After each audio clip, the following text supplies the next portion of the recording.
All right, we shall circle back to that event as it proceeds, but let's move on back to matters Finance Act. Motorists and passengers have today begun feeling the pinch of the recently enacted finance law after Matatu owners announced the implementation of new fare hikes starting today. Our reporter Clement Masombo is on that beat and now joins us live all the way from Nyeri. Masombo, what are passengers saying about the new fares?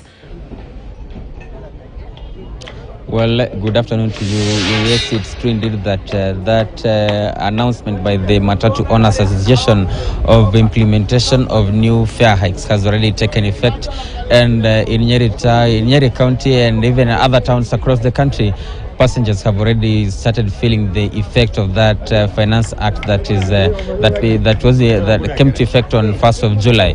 And earlier on, speaking to passengers plying various routes, traveling to various destinations across the country, they were complaining of increased fares because for those who are used to traveling to places like Nairobi, initially they were paying 500 shillings, but today when they go to the bus stages, they were told that the fare has risen to about 600, and those traveling to other places like Nakuru right now, where I am, at the bus stage where Matatu is applying the Nakuru route operate from, and here I've realized that the fare from Nyeri to Nakuru has actually risen from 600 to 670 shillings. That's about an increase of 70 shillings.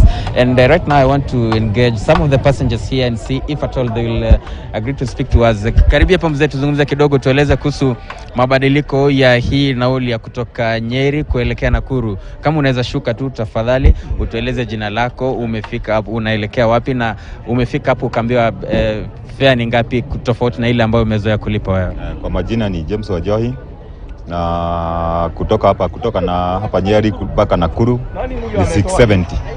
Sasa hatuko na shida sana juu hata mapato sio vile tunalipishwa. Ile mapato tunapata ni kidogo. Sasa hata tunalalamika karibu sisi wote. Sasa tunashindwa, hii serikali kweli inatupeleka namna gani? Kipeleka mafuta juu, kila kitu ni juu. Tunashindwa sana. Ulikuwa unalipa pesa ngapi na sasa kabla ikuja hapo 670? Nimekaa sana bila kukuja hapa, lakini wakati nilikuwa hapa nilikuwa nimelipa 550. Yeah. Leo umefika ukaambiwa ni 670? Yeah, ni 670 leo. Yeah. Okay, sawa. Shukran sana.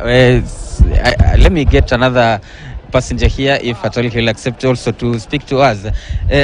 Ndugu, karibia hapa kidogo tu, utueleze jina lako na pia vile umeathirika na hii mabadiliko ya nauli kutoka Nyeri kuelekea Nakuru. Naitwa Brian Jogu. Nauli nimeona iko mzuri, lakini naona kama wameongeza kidogo. Na wewe kama Mkenya unahisije kuhusu hiyo ongezeko ya nauli? Si poa. Kwa hivyo ombi lako kwa serikali ni watuangalie, wapunguze at least kitu kama hiyo. Okay, sawa. Shukran sana. Let me also speak to another gentleman here. If bro, utaweza zungumza na sisi kidogo kuhusu changes of fare? Okay, sawa. That one is not willing to speak to us, but as you have heard or had also earlier on spoken to some of these stakeholders in this Matatu sector, and they were telling us that they have no option other than raising the Matatu fares, bus fare slightly, because they also understand, they also feel the pain that the common mwananchi is feeling, and they say it is as a result of that increment of VAT charged on petroleum products and especially fuel, because under that Finance Act of 2023 it was recommended and approved that the VAT charged on fuel be increased from the previous 8% to 16%, and that is what resulted to increase in some of these that's actually the effect that now the common mwananchi and passengers and as well as operators here in transport sector are also feeling. So we will also be engaging other stakeholders and the chairman of various circles that operate here in Nyeri County to get their views on what they think about the current situation in the country. Over to you. Thank you very much for that update. Ripple effects that will no doubt be felt across the country. But let's move on to